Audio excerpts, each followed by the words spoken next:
Controller drift can be frustrating, but there are several methods to help reduce or eliminate it. Follow these steps to troubleshoot and fix controller drift in Red Dead Redemption 2.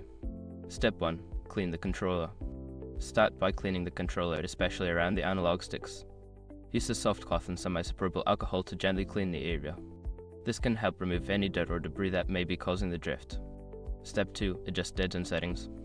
Access the game settings and look for the controller options. Adjust the dead zone settings for the analog sticks.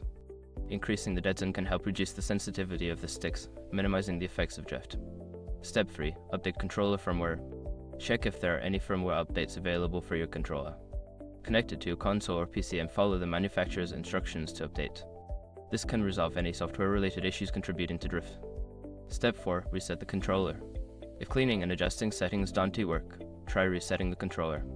Look for a small reset button on the back of the controller, press it with a pin or paper clip, and then reconnect it to your device. Step 5. Replace analog sticks. If the drift persists, consider replacing the analog sticks. You can purchase replacement parts online and follow a tutorial specific to your controller model to replace them. This is a more advanced solution, but can effectively eliminate drift. By following these steps, you should be able to reduce or eliminate controller drift in Red Dead Redemption 2.